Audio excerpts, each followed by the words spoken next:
आज का टॉपिक है अल्पसंख्यक, माइनॉरिटीज़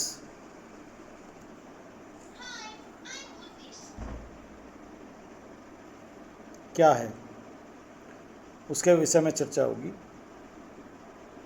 मैं यही बताना चाहूँगा कि अल्पसंख्यक क्या है, इसकी विशेषता क्या है। तो भारतीय समाज की एक प्रमुख विशेषता है सांस्कृतिक विविधता। अनेक धर्मों, संप्रदायों, जातियों, भाषाओं से संबंधित लोग निवास करते हैं। इसलिए भारतीय संस्कृति की पहचान है विविधता में एकता। अनेक जातियों, धर्मों के व्यक्तियों को अलग अलग श्रेणियों में रखा गया है। ये भारतीय की पहचान भी है। और धर्म के आधार पर दो श्रेणियां बनाई गई हैं, एक तो बहुसंख्यक और दूसरी अल्पसंख्यक। आप सभी जानते भी हैं कि हिंदू धर्म जो है, हिंदू धर्माइयों के जो संख्या के लोग हैं वो सर्वाधिक हैं, और जिसे बहुसंख्यक समुदाय में रखा गया है। और सरकार ने राष्ट्रीय स्तर पर 6 धार्मिक समुदायों को रखा गया है। तो जो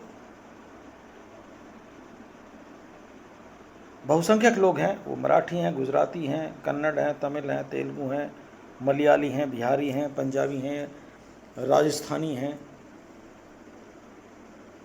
अनेक लोग बहुसंख्यक में आते हैं जो विशेषकर हिंदू हैं।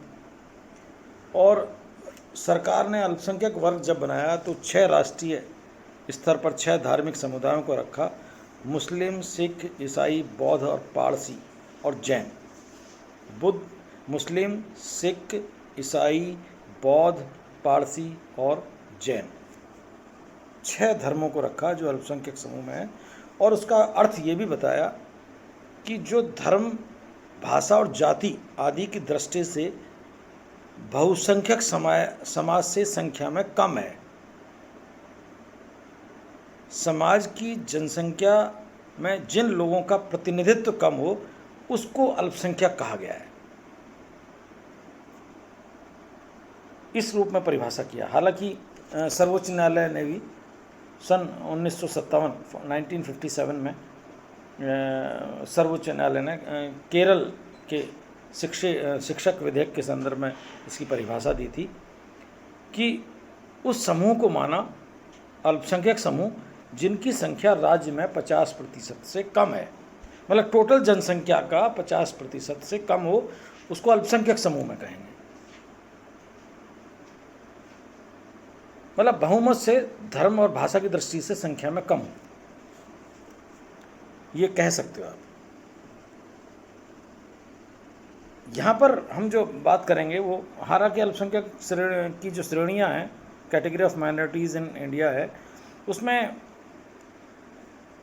कई प्रकार से बताई हैं, जिसमें विशेष चर्चा में आता है ज़्यादातर धार्मिक अल्पसंख्यक, भाषाई अल्पसंख्यक और जनजातीय अल्पसंख्यक।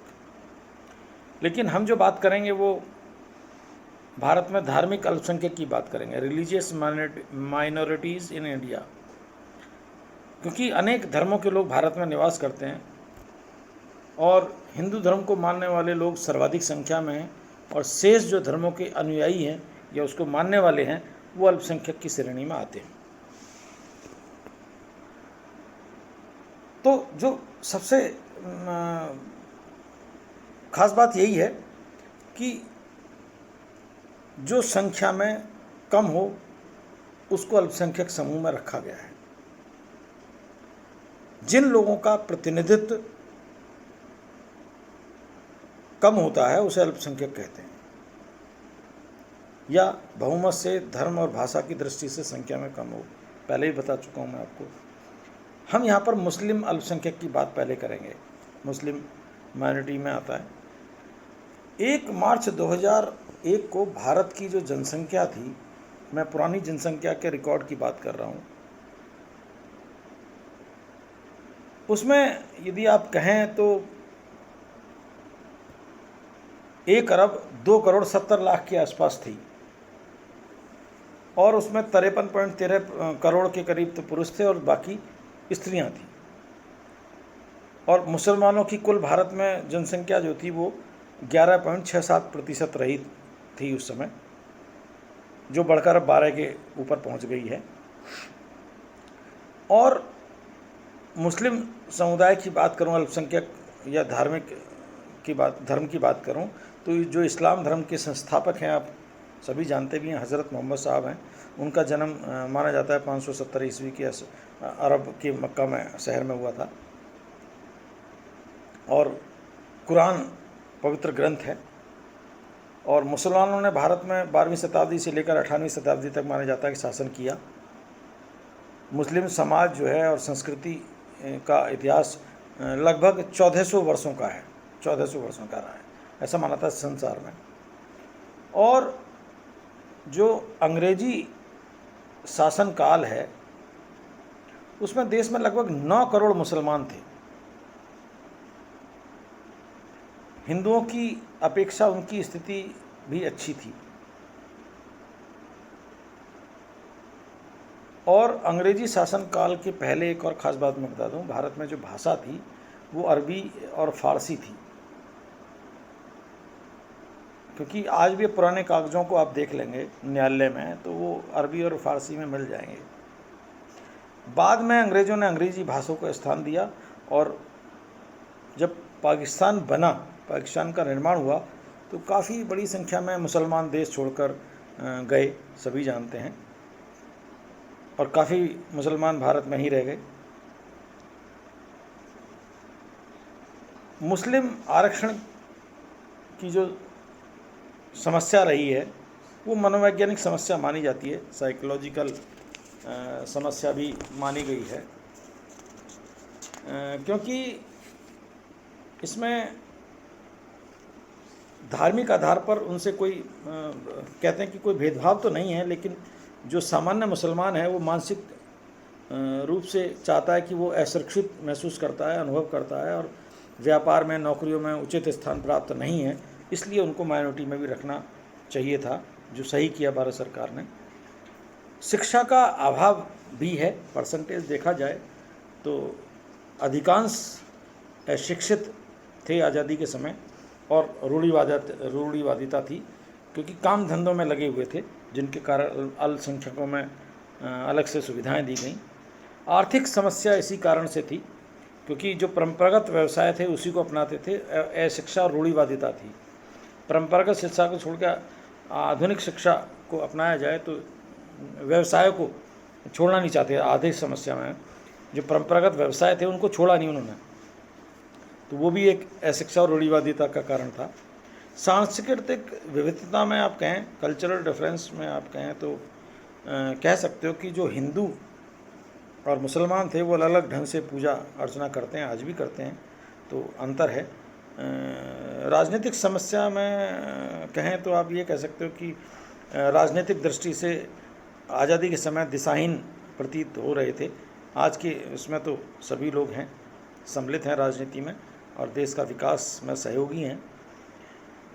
योग्य नेतृत्व का उस समय अभाव था, ये कह सकते हो आप, आज़ादी के समय, और वो एक सामाजिक समस्या मानते थे। इसी कारण से खुद ही मानते थे कि योग्य नेतृत्व नहीं है। और रूढ़िवादिता इसका प्रमुख कारण थी, क्योंकि रूढ़िवादिता का कारण था अशिक्षा, जो सामाजिक सांस्कृतिक गतिशीलता में एक तरह से बाधक होती है। यदि कोई भी धर्म, कोई भी भाषा, कोई भी मानने वाले अनुयायी अशिक्षित हैं तो वो एक बहुत बड़ा सामाजिक गतिशीलता में बाधक है। उर्दू भाषा का मुद्दा हमेशा भारत में उठता रहा है, क्योंकि राज्य भाषा का दर्जा देने की मांग करते रहे। सांप्रदायिक मामले में देखते होंगे, ये भी एक समस्या बनी हुई है। दरअसल पारस्परिक विचार विनिमय की व्यवस्था जहाँ रहती है वहाँ समस्या नहीं रहती है, ये कमी है।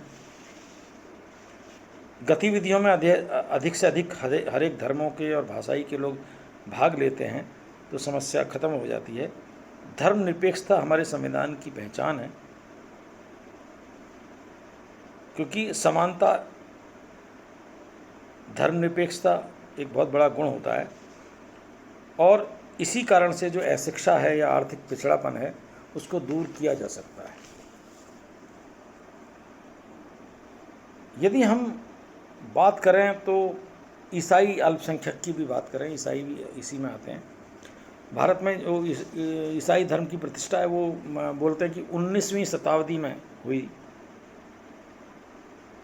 और अंग्रेजी शासन काल में ईसाई लोगों का शासन रहा है। ईसाई मिशनरियों के प्रभाव के कारण कह सकते हो आप, लोगों ने धर्म परिवर्तन किए हैं, चाहे उसमें अन्य जातियों के लोगों ने ईसाई धर्म स्वीकार किया है, और आप देखें तो निम्न जातियों के लोगों ने ज़्यादा ईसाई धर्म अपनाया, जिसके कारण ये कहा गया कि भारतीय समाज में एकीकरण की समस्या पैदा होगी, उसको रोका गया। और ईसाइयों की जो संख्या भारत में है वो दक्षिण और भारत और केरल के राज्यों में अधिक है। हालांकि इसमें कोई राजनीतिक दल इनका नहीं है और संख्या में भी कम है, तो एक ये सामाजिक समस्या के कारण भी इनको देखा गया। अल्पसंख्यक में अलग से सुविधाएं प्रदान की जाती हैं। फिर हम बात करेंगे सिख अल्पसंख्यक की, जो सिख धर्म के प्रवर्तक थे, गुरु नानक देव हैं, और ये 10वें गुरु हैं। 10 गुरु हैं टोटल सिख धर्म में, और जो 10वें गुरु हैं वो गुरु गोविंद सिंह हैं। एक ग्रंथ है सिख अल्पसंख्यक समूह का, सिख धर्म का, जिसको बोलते हैं गुरु ग्रंथ। इसे गुरुनाई भी कह देते हैं, क्योंकि ये सिखों का धर्म ग्रंथ है।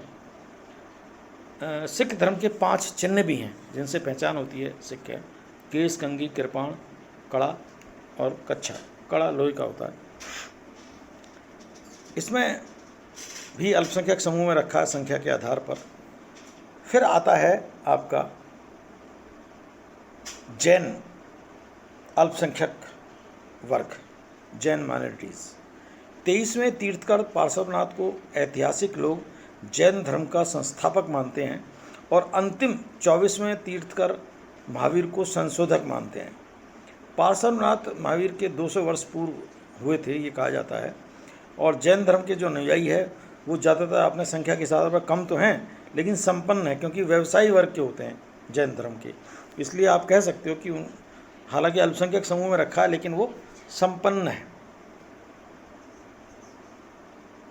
जो संविधान के अनुच्छेद 29 और 30 में कह सकते हो भाषाई अल्पसंख्यकों को भी संरक्षण दिया गया है। और भारतीय संविधान में भारतीय संविधान में भाषाओं की यदि मान्यता प्राप्त की बात की जाए तो आज 22 भाषाएं हैं, और लगभग 1652 भाषाएं और बोलियां प्रचलित भी हैं भारत में। और हिंदी भारत की आप कह सकते हो सरकारी भाषा है, और अंग्रेजी उसकी सहयोगी भाषा है। और अनुच्छेद जो 350 है में प्रावधान है कि प्रत्येक राज्य इस बात का कह सकते हो कि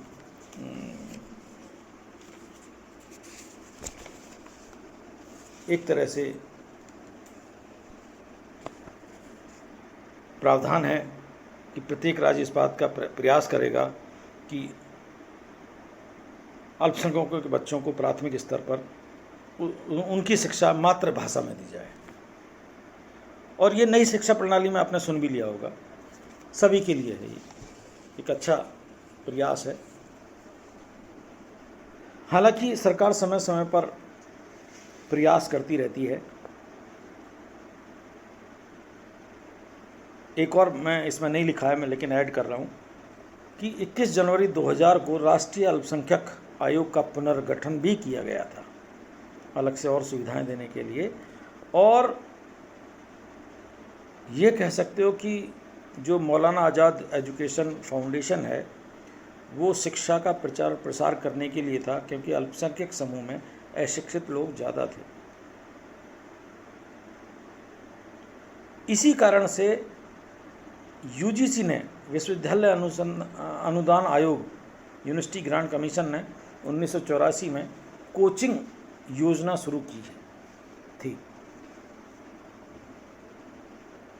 तो कई सारी ऐसी सुविधाएं सरकार ने प्रयास किया है कि अल्पसंख्यकों की समस्याओं को ख़त्म करने के लिए प्रयास किए हैं। धन्यवाद।